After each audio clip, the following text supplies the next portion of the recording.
قرآن مجید میں اللہ کریم نے فرمایا وَلَا تَعْتَدُوا، حد سے نہ بڑھو، ان اللہ لا يحب المعتدین، اللہ حد سے بڑھنے والوں کو پسند نہیں کرتا، محبوب نہیں رکھتا۔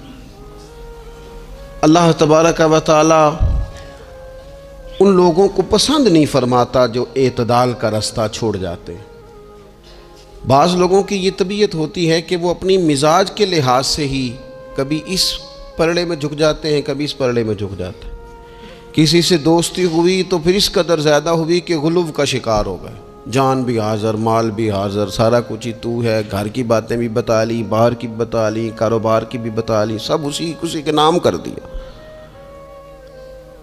لیکن جب اس شخص کے ساتھ اختلاف ہوا تو پھر دوست تو دور کی بات، اسے انسان ماننے سے بھی معاذ اللہ انکاری ہو گئے۔ تو یہ شدت ہے، یہ تناؤ ہے مزاج کا، اس سے انسان کا اخلاقی حسن ضائع ہوتا ہے، اس سے جو انسان کی انسانی خوبصورتی ہے وہ چلی جاتی ہے۔ وہ کسی نے کہا تھا کہ تعلقات جب حد سے گزر جائیں تو غم ملتے ہیں، اس لیے ہم ہر شخص سے کم ملتے ہیں۔ ہم کوشش کرتے ہیں کہ معتدل رہیں، زیادہ آگے بڑھنا ہی نہ پڑے۔ نبی پاک صلی اللہ تعالیٰ علیہ وآلہ وسلم نے ہمیں معتدل دین دیا ہے، اعتدال والا، درمیانہ، اور فرمایا بہترین رستہ درمیانہ رستہ ہے۔ اور نبی پاک علیہ السلام نے فرمایا جو درمیانی چال چلتا ہے وہ کبھی تنگ نہیں ہوتا، جو اعتدال کا رستہ اختیار کرتا ہے تکلیف میں نہیں آتا۔ معتدل چلنے والے لوگ جو ہوتے ہیں ان کا بیلنس ہمیشہ ٹھیک رہتا ہے، ان بیلنس نہیں ہوتے۔ تو معتدل زندگی گزاریں، اعتدال پسند بنیں، چیزوں میں شدت نہ لائیں۔ نبی پاک علیہ السلام نے فرمایا دین میں بھی غلو نہ کرو، فرمایا تم سے پہلے لوگ غلو کی وجہ سے ہلاک ہو گئے۔ کچھ لوگ غلو کرتے، چھوڑ دیا جی میں نے سارا کچھ، میرا کوئی تعلق نہیں جی، میں نے نہیں بیاہ کرانا، میرا شادی سے کیا لینا دینا، میں نے گھر چھوڑ دیا جی، اب میں نے تسبیحاں ڈال لی ہیں گلے میں جی، میں اب بس مسجد میں ہی ہوں جی، میں فلانی جگہ۔ دین تو اس کو پسند ہی نہیں کرتا، یہ تو حقوق سے بھاگنے والی بات ہے، شریعت تو اس کو سپورٹ ہی نہیں کرتی۔ اور میں نہ جناب چھوڑ دیا جی میں کچھ نہیں کھاتا جی، بس میں تو روزہ رکھتا ہوں ہر روز، ساری رات اللہ اللہ کرتا ہوں، اس کو پسند نہیں کرتا دین اسلام۔ آپ کو معتدل رہنے کا کہا گیا ہے۔ وہ جو رہبانیت اختیار کر لی تھی یہودیوں نے، عیسائیوں نے، غاروں میں چلے گئے، نکل گئے جنگلوں میں، تو حضور نے فرمایا میرے دین میں کوئی رہبانیت نہیں ہے۔ دین تو کہتا ہے کہ آپ روٹین کے کام کریں، روٹین کے، اور روٹین کے کام ہی صحیح کر کے کریں، اسی میں آپ کو اللہ کی رضا نصیب ہو جائے گی۔ لیکن حضور نے فرمایا جو محنت کر کے روزی کمانے والا اللہ کا دوست ہے، سچا تاجر جو ہوگا اسے اللہ قیامت کے دن نبیوں کے ساتھ جگہ عطا فرمائے گا۔ تو نبی پاک علیہ السلام نے تو سپورٹ کر دی، فرمایا جو تو کام کر رہا ہے یہی کرتے کرتے تجھے اللہ کا قرب نصیب ہو جائے، اسی کو صحیح کر کے کر۔ یہ جو غلو ہے، یہ جو شدت پسندی ہے، اس سے منع کیا۔ نبی پاک علیہ السلام کے گھر میں 3 صحابہ کرام علیہم رضوان تشریف لے گئے۔ انہوں نے جا کے نبی پاک علیہ السلام کی عبادت کا حال پوچھا۔ چند صحابہ گئے تو ازواج مطہرات نے ارشاد فرمایا کہ محبوب گھر تشریف لاتے ہیں، کچھ وقت آرام کرتے ہیں، کچھ وقت ہمیں دیتے ہیں، کچھ وقت عبادت میں گزارتے ہیں۔ اب وہ تو گئے تھے جا کے یہ معلومات کریں گے اوہو کہ سرور کائنات تو ساری رات اپنے رب کو یاد کرتے ہیں۔ ہمارے ہاں بھی لوگ پیری مریدی کے سلسلے میں جب کہیں جاتے ہیں تو ان کا خیال ہوتا ہے کہ جو پیر صاحب ہوتے ہیں نا جی، نہ وہ روٹی کھائیں، نہ ان کے ہاتھ میں موبائل نظر آئے، نہ وہ ہنسیں، نہ انہوں نے اچھے کپڑے پہنے ہوئے ہوں، بالکل ایک فقیر آدمی، اور جب بھی ہم جائیں نا وہ تھوڑی، اور لوگ کرتے بھی ہیں یہ کام اللہ ماشاء اللہ، لوگوں کو دکھانے کے لیے وقتی طور پر بعض جگہوں پہ یہ سلسلہ ہوتا بھی ہے، لیکن یہ وہ نارمل زندگی نہیں جو ہمیں رسول پاک نے سکھائی ہے، یہ وہ دین نہیں کہ آپ بالکل کٹ گئے اور آپ حیرت انگیز بات کر رہے ہیں اور آپ جناب بالکل دنیا کا آپ سے کوئی تعلق ہی نہیں ہے۔ یہ تو رہبانیت ہے اور اسلام اس کو قبول نہیں کرتا۔ وہ صحابہ کرام علیہم رضوان نے نبی پاک علیہ السلام کے احوال شریفہ سنے تو وہ کہنے لگے کہ نبی پاک کے صدقے تو اللہ اگلے پچھلوں کو معاف کرے گا، حضور تو محبوب ہیں۔ یہ سن کے اب انہوں نے اپنے دل میں جو ارادہ کیا، کہنے لگے محبوب تو وراء الورا ہیں، لیکن ہم چونکہ گناہگار لوگ ہیں، عام آدمی ہیں، ہم اس طرح کریں گے کہ ہم ساری رات اللہ کی عبادت کریں گے. حضور تو محبوب ہے نا، چلو کچھ دیر آرام بھی کرتے ہیں، ہم ساری رات عبادت کریں. ایک نے کہا کہ بھائی میں تو ہر روز روزہ رکھا کروں گا نفلی. تیسرے نے کہا میں شادی نہیں کروں گا، میں ایسے ہی وقت گزاروں گا، تجرد کی زندگی گزاروں گا. رسول پاک علیہ السلام کو جب اس بات کی خبر پہنچی تو پتہ حضور نے تبصرہ کیا قربان جائیں. کیا انداز ہے گفتگو کا. محبوب فرمانے لگے یہ میں نے کیا سنا ہے کہ میں شادی نہیں کروں گا اور میں ہر روز روزہ رکھوں گا اور میں ساری رات ہی نفل پڑھوں گا، آرام ہی نہیں کروں گا. محبوب فرمانے لگے میں تم سب سے زیادہ اللہ کو جانتا ہوں اور میں تم سب سے زیادہ رب سے ڈرتا ہوں. حضور فرمانے لگے میں نے تو شادیاں بھی کی ہیں، میرے تو بچے بھی ہیں. حضور فرمانے لگے میں تو روزہ بھی رکھتا ہوں اور میں تو نفلی روزے چھوڑتا بھی ہوں. محبوب کریم علیہ السلام فرمانے لگے میں تو رات کو عبادت بھی کرتا ہوں اور آرام بھی کرتا ہوں. اللہ کے رسول صلی اللہ تعالیٰ علیہ وسلم ارشاد فرماتے فرماتے بات کہاں تک لے گئے؟ حضور فرمانے لگے اپنے یہ سارے طریقے، اپنی یہ سنت حضور بیان کر کے کہنے لگے سن لو بھائی، جس نے میری سنت سے منہ موڑا اس کا مجھ سے تعلق ہی کوئی نہیں. میرے طریقے پہ چلو، جو میں تمہارے لیے اسوہ چھوڑ کے جا رہا ہوں اس اسوے کو اپناؤ، اس طریقہ مبارکہ پر عمل کرو، اعتدال نہ چھوڑے کبھی بھی. غیر معتدل ہو جاتے ہیں لوگ. میں نے دیکھا ہے کہ وہ جب بندہ غیر معتدل ہو جاتا ہے تو چیزوں کا حسن ختم ہوتا ہے، اس کا وقار اٹھ جاتا ہے، اس میں تازگی نہیں رہتی، اس کے اندر وہ کیفیت نہیں رہتی. یہ دین کی بات ہے نا، تبلیغ ہے، یہ بھی حد سے زیادہ نہیں کرنی چاہیے. حضرت عبداللہ ابن مسعود رضی اللہ تعالیٰ عنہ سے لوگوں نے کہا تھا ہمارا دل کرتا ہے آپ روز واز کریں، روز تقریر کریں، ہم روز سنیں. تو آپ فرمانے لگے نہیں، ہفتے میں 3 دن بات کروں گا. اتنی بات کریں گے جو معتدل رہے، جو حد سے زیادہ نہ بڑھے. وہ ہمارے ہاں رواج ہے نا 2.5 گھنٹے کی تقریر کا، 3 گھنٹے کی تقریر کا، 4 گھنٹے کی تقریر کا. تو ہم سے لوگ کئی دفعہ کہتے ہیں اسی تے گل سمجھن لگے تو تسی ختم کر دیتی. تو میں نے کہا آپ شروع لیٹ ہوئے نا، ہم اللہ کے فضل سے پہلی بات سے شروع ہو گئے تھے. ہم نے وہ آدھا گھنٹہ تمہید پہ نہیں نہ لگایا. تجاوز نہ کریں چیزوں سے، اعتدال میں رہیں. دیکھیے اسلام ہمیں یہ کہتا ہے کہ تم کھانا کھاؤ، کلو وشربو، کھاؤ بھی پیو بھی، تمام جائز چیزیں کھانے کی اجازت ہے. لیکن نبی پاک علیہ السلام نے فرمایا کمر سیدھی رکھنے کے لیے کھاؤ، اور جب تمہارا بڑا جی چاہے نا پیٹ بھر کے کھانے کو تو کریم فرمانے لگے پھر بھی 3 حصے کرو کھانے کے. ایک حصے میں ہوا ہو، ایک میں پانی ہو اور ایک میں خوراک ہو. پھر بھی پیٹ بھر کے نہ کھاؤ. بلکہ اللہ کے رسول صلی اللہ تعالیٰ علیہ وسلم فرمانے لگے کسی نے اتنا برا برتن بھرا ہی نہیں جتنا کسی نے اپنے پیٹ کو بھرا. سب سے برا برتن تم نے بھرا. زیادہ کھائیں گے خواہشات زیادہ پیدا ہوں گی، زیادہ کھائیں گے نیند زیادہ آئے گی، زیادہ کھائیں گے غفلت زیادہ طاری ہوگی. لیکن کچھ لوگوں کا مقصد زندگی کھانا ہے. صبح کی پلاننگ الگ ہے، دوپہر کی الگ ہے، شام کی الگ ہے. آپ حیران رہیں گے کہ آپ اس ملک میں رہتے ہیں جس میں سب سے بہترین بزنس ہوٹل چلانے کا بزنس ہے. کھانے پینے کا کام کرو، یہ بھی بنا لو، یہ بھی بنا لو، اچھا بھلا کھا پی کے اس کے بعد فاسٹ فوڈ کا آرڈر دے دیا جاتا ہے. اور کھانے کے بعد کتنی ساری چیزیں. اب تو یہ میں کچھ عرصے سے دیکھ رہا ہوں اچھا بھلا کھانا کھاتے ہیں، اس کے بعد چائے کے ساتھ بسکٹ آ جاتے ہیں. میرا ایک غریب گھر سے تعلق ہے. ہم تو اس وقت چائے کے ساتھ بسکٹ کھاتے تھے، رس کھاتے تھے جب روٹی کوئی نہیں ہوتی تھی یا روٹی کھانے کا پروگرام نہیں ہوتا تھا، کوئی پرہیز چلتی تھی. لیکن اب وہ لوازمات چائے کے ساتھ. اب تو لوگ چائے کا، اب جی آپ کا کھانا نہیں پکانا، چائے پکانی ہے تو چلو ٹھیک ہے چائے پک گئی. اب وہ چائے پک رہی ہے، اس کے ساتھ جناب بھنا ہوا گوشت پڑا ہے، اس کے ساتھ پیزا آ گیا ہے، اس کے ساتھ فلانی چیز آ گئی. یہ کیا ہے جی؟ اچھا پھر وہ خواہش بھی ہوتی ہے بعض میزبانوں کی کہ اب یہ تعریف بھی کریں. وہ سارا کچھ رکھ کے تو ساتھ یہ بھی کہہ رہے ہوتے ہیں تو چونکہ روٹی ڈاک چھڑی سی لہذا پھر ہم نے نا یہ سارا کچھ کیا ہے. یعنی وہ کہہ رہے ہوتے ہیں کہ مہمان اب یہ کہے کہ او ہو آپ نے تو بڑا تکلف کر دیا ہے، اس کی کیا ضرورت تھی. تو کئی مہمان میری طرح کے بڑے پکے ہوتے ہیں، جو روز کے مہمان ہوتے ہیں نا بڑے پکے ہوتے ہیں، وہ تعریف شریف کوئی نہیں کرتے. وہ صاف ہی بات کرتے ہیں کہ تسی ایک شے رکھ دے تے اسی بھی چج نال کھا لیندے. اب تو یہ چکھنے چکھانے کا ہی ماحول ہے. کوئی ایک رکھتے یا ہماری مرضی کی رکھتے یا پوچھ لیتے کہ اس ٹائم روٹی کھانی ہے تو چلو ہم کھاتے. یہ لوازمات ہیں، یہ تکلفات ہیں. اس میں گھر والے بھی تکلیف میں، پیسہ بھی بعضوں کا ضائع. آپ کھانے کے لیے زندہ نہ رہیں، زندہ رہنے کے لیے کھانا کھائیں. اپنی طبیعت میں بوجھ نہ بنائیں کسی قسم کا. نبی پاک صلی اللہ تعالیٰ علیہ وسلم نے مومن کی شان پتہ کیا بیان کی؟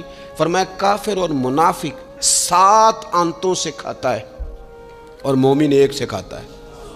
اتنا فرق ہے کافر منافق کے کھانے میں اور مسلمان کے کھانے میں. 6 گنا کم روٹی کھاتا ہے مسلمان، 6 گنا کم.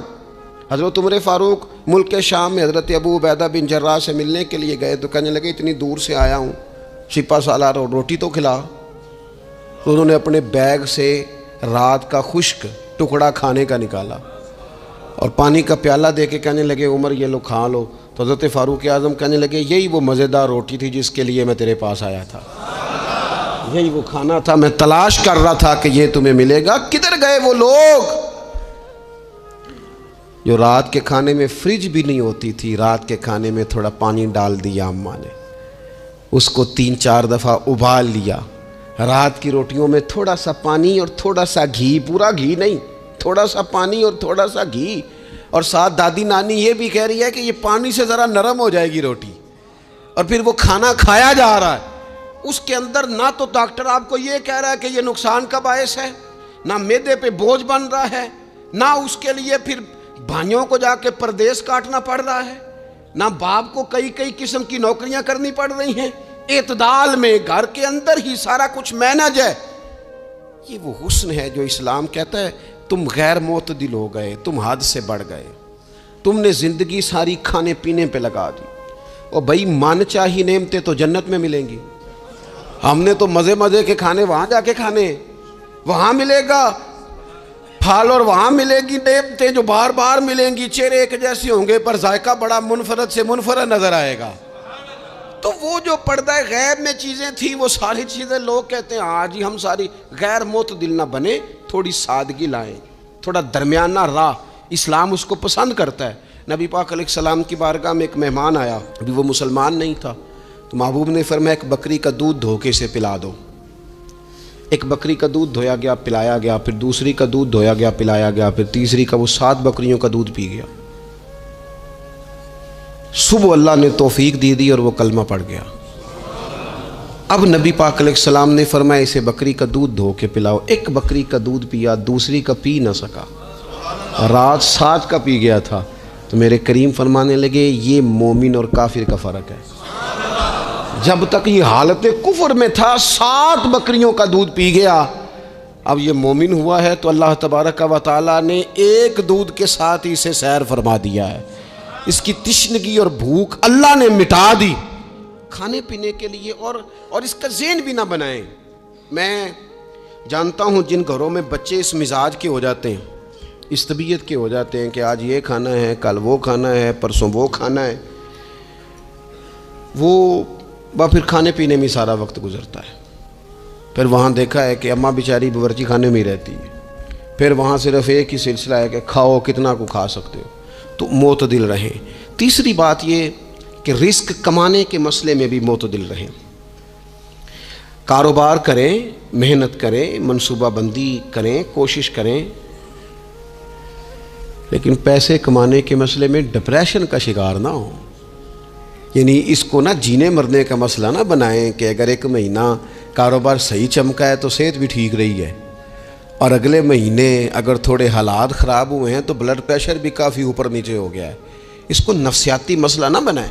پہلے بھی کئی دفعہ کہہ چکا ہوں، پھر کہتا ہوں، 2-4-5 دوستوں سے پیار ہے تو 2-4 دفعہ انہی دنوں میں نا سال کے بعد آ کے مجھے کچھ دن آتے ہیں نا کاروبار پہ، انہی دنوں میں آ کے انہوں نے مجھ سے کہا، دور سے آئے، کہا جناب ہم کاروباری بندے، حالات ٹھیک نہیں، کوئی دعا بتائیں. تو میں نے کہا جن دنوں ٹھیک ہوتے ہیں ان دنوں کیوں نہیں آتے؟ کیا آج کل حالات بڑے اچھے ہیں، کوئی شکر کا طریقہ بتائیں، کیوں نہیں آتے؟ کیا فلسفہ ہم نے اختیار کر لیا ہے؟ رزق کا وعدہ اللہ کا ہے، اس کو کمانے میں اور پیسے کمانے میں محنت کرنے کا حکم دیا گیا ہے. نبی پاک علیہ الصلوۃ والسلام نے فرمایا جد و جہد کرو، نکلو، اللہ پہ بھروسہ کر کے نکلو، جس طرح وہ پرندوں کو روزی دیتا تمہیں بھی دے گا، لیکن اس میں نفسیاتی مسئلہ نہ بنایا جائے، نفسیاتی نہ بنایا جائے۔ حضور علیہ الصلوۃ والسلام نے ایک جملے کے اندر اس مضمون کو اتنے حسین انداز میں سمیٹا ہے نا کہ مسلمان، یہ ابن ماجہ میں موجود ہے، مسلمان اگر ان دو جملوں کو کبھی سمجھ جائے نا تو سکون آ جائے زندگی میں، اطمینان نصیب ہو جائے، تیقن کی دولت ملے۔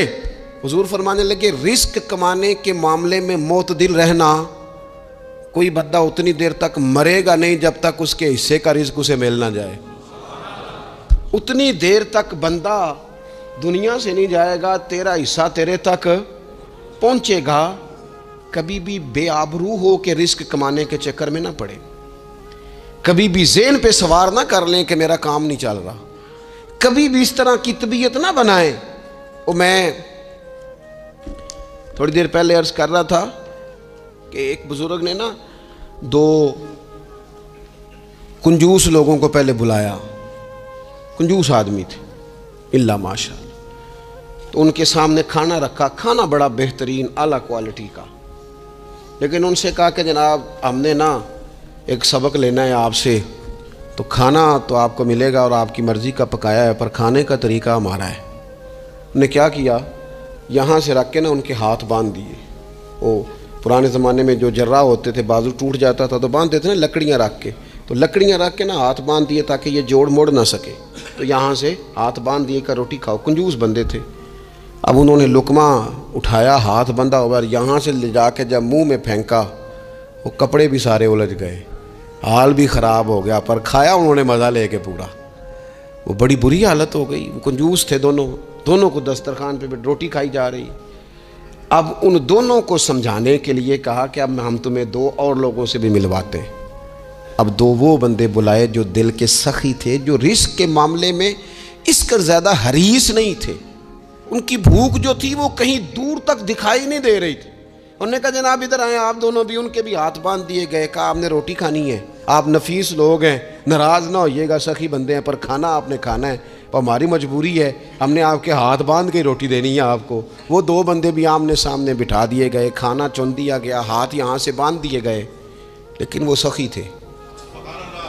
انہوں نے کہا جناب کوئی مسئلہ نہیں، اللہ تعالیٰ توفیق دے گا۔ انہوں نے کیا کیا، وہ لقمہ لگاتے اور ایک دوسرے کے منہ میں ڈالنا شروع کر دیتے۔ کھانا بھی کھا لیا، کپڑے بھی بچ گئے، نفاست بھی قائم رہ گئی، اور کسی قسم کی کوئی پریشانی آئی، کام خاصا مشکل ہے کسی کے منہ میں لقمہ دینا، یہ کام بڑا مشکل ہے، یعنی کھانا آ جائے، پک جائے، پاس پہنچ جائے، اور پھر اسے توڑ کے بنا کے اتنی محنت کر کے دے کسی کے منہ میں دینا۔ لیکن یہ دے کے دیکھو کپڑے بچ جائیں گے انشاءاللہ، نفاست نظر آئے گی، حسن نظر آئے گا، خوبصورتی نظر آئے گی، اس میں لطافت محسوس ہوگی، اس میں لگے گا کہ یہ بندہ ایسا ہے جسے اللہ تعالیٰ نے اپنے فضل سے عطا فرمایا ہے۔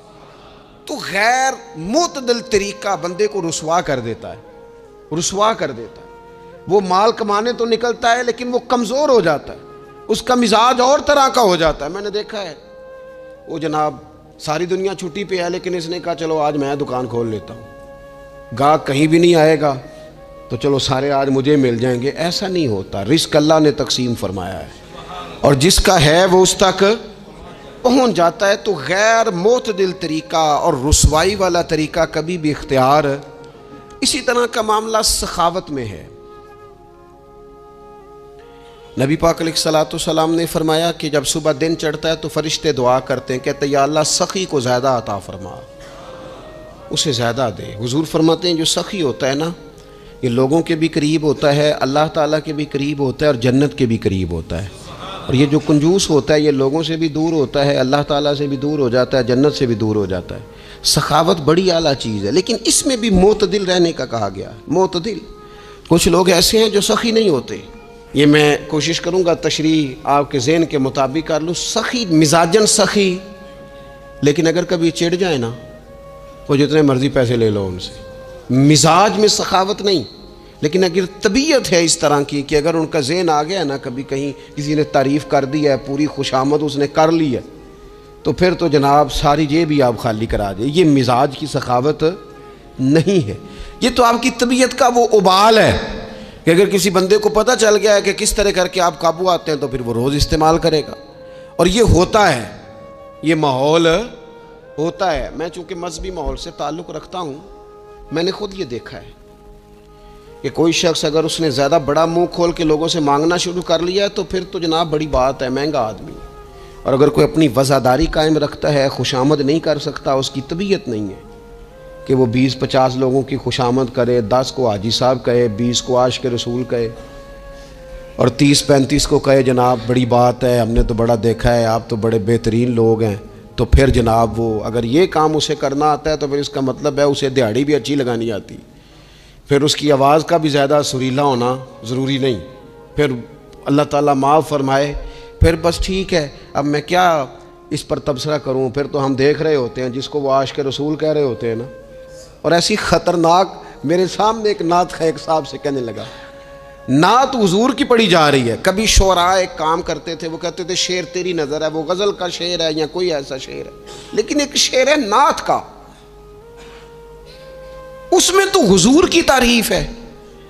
نبی پاک کی تعریف کا شعر کسی بندے کی نظر کیسے ہو سکتا ہے جب اس میں ذکر ہی رسول پاک کا ہے. تو وہ نعت خان صاحب کہنے لگے، بندہ سامنے بیٹھا ہے، تھوڑا بہت میں بھی اسے جانتا ہی تھا، تو اسے کہنے لگے حاجی صاحب یہ شعر تو آڑی نظر ہے. میں انہوں آکھیا تو مہربانی کر ایدی نظر کوئی اور شے کر لیا، یہ تو نعت ہے حضور کی، یہ نبی پاک کے لیے ہی رہنے دے، اس کی نظر تو نے کر دی ہے. تو نالے میں کیا ہے حاجی جنی دیر تک پیچھے بیٹھا سی انہیں دیر تو نظر کیتی نہیں، ان دتھیاں لے کے سامنے آئے تھے تو نظر نیاز شروع کر لی. نہ کریں یہ کام، اس سے کوفت پہ. اور آپ یقین کریں، میں ذمہ داری سے کہتا ہوں، یہ کام کرنے والا بھی تنگ ہوتا ہے، اور جس کے لیے کر رہا ہوتا ہے پتہ اسے بھی سارا ہی ہوتا ہے کہ یہ چکر کیا چل رہا ہے، سب پتہ ہوتا ہے. تو اس تکلف میں جب انسان کام کرتا ہے تو کہاں تک بات جاتی. سخاوت کریں لیکن چڑھ کر کوئی کام نہ کریں. نبی پاک علیہ الصلوۃ والسلام نے فرمایا، حضور فرمانے لگے اس طرح خیرات نہ کرنا کہ تمہارے اپنے بچے بعد میں لوگوں کے سامنے ہاتھ پھیلاتے پھریں.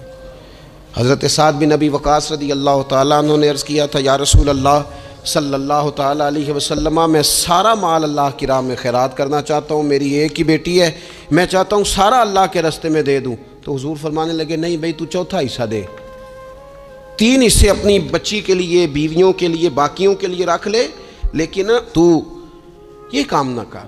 تو میرے عزیز زندگی میں خرچ کرنے میں بھی اعتدال کا مظاہرہ کریں. مجھے پتہ ہے اچھی طرح کہ ہمارے ہاں ایک مزاج بن جاتا ہے، طبیعت بن جاتی ہے کہ اگر کسی شخص کو آپ تھوڑی سی مدد کرتے ہیں تو وہ سمجھتا ہے کہ اگر اس نے مجھے 20,000 دیا ہے تو یقیناً اس کے گھر میں 50 لاکھ پڑا ہے. وہ پھر اگلے ہفتے دوبارہ آتا ہے، ایک نئی مجبوری کا بھی اظہار کرتا ہے. یہ ساری چیزیں ہوتی ہیں، ان چیزوں کے بیچ ہی آپ کو نیکی کرنی ہے، لیکن افراط و تفریط سے بچنا ہے. اسی طرح کا معاملہ اپنی زندگی کے دیگر معاملات میں کریں. نبی پاک علیہ الصلوۃ والسلام نے سادگی کو پسند کیا ہے. حضور سادگی کو پسند کرتے، کھانے کے معاملے میں بھی اور کپڑوں کے معاملے میں بھی، لیکن اچھا لباس پہننے کی اجازت دیتے. حضور علیہ الصلوۃ والسلام نے ایک موقع پر ارشاد فرمایا کہ اگر کسی بندے کے پاس گنجائش ہے تو اسے اجازت ہے کہ 2 جوڑے کپڑوں کے کام کاج کے لیے رکھ لے، 2 جوڑے جمعے کے لیے رکھ لے. اور نبی پاک صلی اللہ تعالیٰ علیہ وسلم نے ایک شخص کو دیکھا جو مالدار تھا، لیکن اس کے کپڑے پھٹے پرانے تھے، لباس پرا گندا تھا، بال بکھرے ہوئے تھے. تو اللہ کے محبوب علیہ السلام نے فرمایا تیرے اوپر اللہ کا فضل ہے، اور رب جب فضل کرے تو پھر اللہ فضل دیکھنا پسند بھی فرماتا ہے. فرمایا تو اچھا لباس پہن، حرج کوئی نہیں. لیکن اپنا رسول پاک علیہ السلام کا طریقہ مبارکہ یہی تھا کہ سیدہ عائشہ صدیقہ فرماتی ہیں کہ یہ وہ لنگی مبارک ہے اور یہ وہ پیوند والا کرتا مبارک ہے، اسی میں محبوب نے اپنی جان اپنے رب کریم کی بارگاہ میں پیش کر دی. اور فرماتی ہیں کتنے کتنے دن گزرے کہ رسول پاک علیہ الصلوۃ والسلام نے کھانا تناول نہیں فرمایا، کتنے کتنے دن گزرے. میں اس ساری بات کو اگر سمیٹوں نا تو میں یہ نوجوان اگر میری بات پر غور کریں تو اسلام کہتا ہے حضور خود کنگھی بھی فرماتے تھے، تیل بھی لگاتے تھے، امامہ بھی باندھتے تھے، سرما بھی پہنتے تھے، سادہ لباس پہنتے تھے لیکن صاف ستھرا.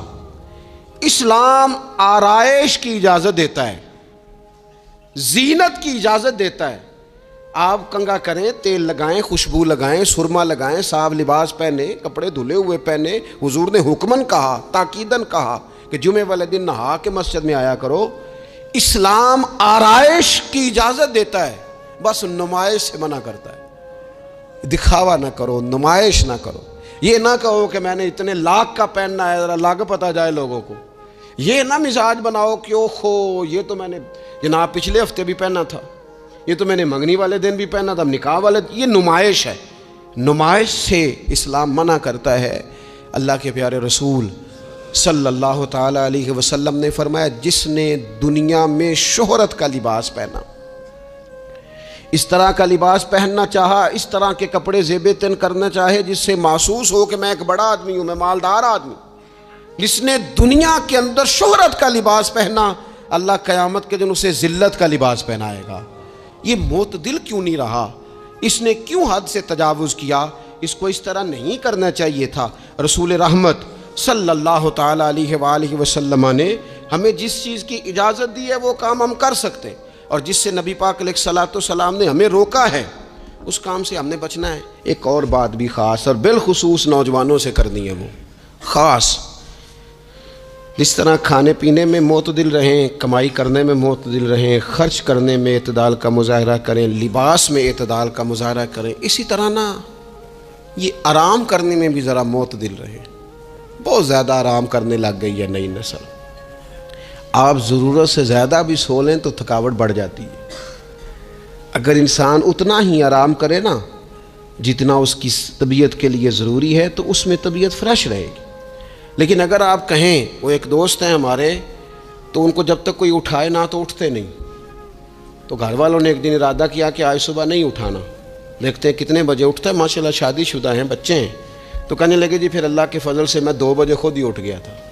نہیں، رات ایک شخص سویا ہے اور اگلے دن 2 بجے سویا. تو اب انہوں نے تو یہ بات محبت میں کی، تو پھر میں نے ان سے یہ پوچھا، میں نے کہا یہ بتائیں کہ آپ چلیں رات آپ سو گئے، سمجھ لیں آپ سو گئے 2 بجے رات کو، 12 گھنٹے کے بعد اگر آپ اٹھے طبیعت کیسی تھی؟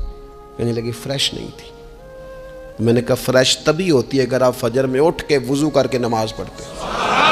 فریش یہ تبھی ہوتی ہے اگر آپ سحری آپ اپنی روٹین کے مطابق اٹھتے اور اپنی ڈیوٹی پہ جاتے، واپس آتے اور تھک کے سوتے.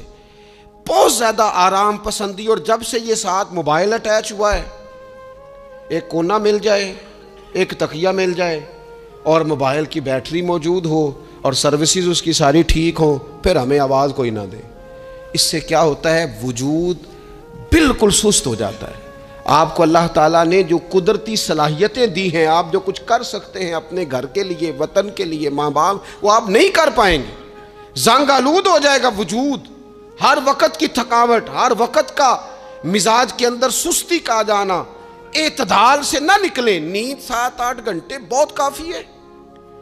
اور وہ بھی میں آپ کو ایک ذاتی بات بتاتا ہوں، اگر اللہ چاہے نا بندے کی نیند پوری ہو تو کئی دفعہ صرف 20 منٹ آنکھ لگ جائے تو بندہ فریش ہو جاتا ہے. اور اگر منظور نہ ہو مالک کریم کو تو پھر ٹھیک ہے، لوگ لیٹے ہوئے. اللہ کے پیارے رسول صلی اللہ تعالی علیہ وسلم نا بہت زیادہ آرام طلبی کو پسند نہیں کرتے. مسلسل جد و جہد. گھر آئے، کچھ دیر آرام کیا، نماز شروع کر لی. حضور تہجد میں اٹھ گئے، پھر حضور فجر میں اٹھ گئے. دوپہر میں تھوڑا سا آرام فرماتے تاکہ رات کو بیدار رہنا آسان ہو، لیکن بہت آرام پسندی. ہمارے حضرت صاحب فرمایا کرتے تھے زمین کے اوپر کام، نیچے جا کے آرام. وہ کسی نے کہا تھا جاگنا ہے جاگ لے افلاک کے سائے تلے، پھر تو حشر تک سوتا رہے گا خاک کے سائے تلے. سونا ہی ہے نا، مرنے سے لے کر قیامت تک سونا ہے نا. تو اب تو جاگنے کا وقت ہے. نبی پاک صلی اللہ تعالیٰ علیہ وسلم نے حضرت معاذ ابن جبل رضی اللہ تعالیٰ عنہ کو یمن کا گورنر بنا کے بھیجا تو نصیحت فرمائی تھی. حضور علیہ الصلوۃ والسلام نے فرمایا تھا تمہیں گورنر بنا کے بھیج رہا ہوں، عیش کوشی سے بچنا. حضور فرمانے لگے اللہ کے بندے آرام طلب نہیں ہوتے، رب کے بندے تو محنت کرنے والے ہوتے ہیں، جد و جہد. وہاں جا کے عیش کوشی سے بچنا، یہ مسند امام احمد بن حنبل میں موجود ہے. یہ جو آرام ہے نا، ہمیں بلائے کوئی نہ، آواز کوئی نہ دے، مرضی سے اب تو چھٹی ہے جی، اب تو میں نے سویرے اٹھنا ہی نہیں. او بھائی ڈھیر سارے کام ہیں جو چھٹی والے دن کرنے کے.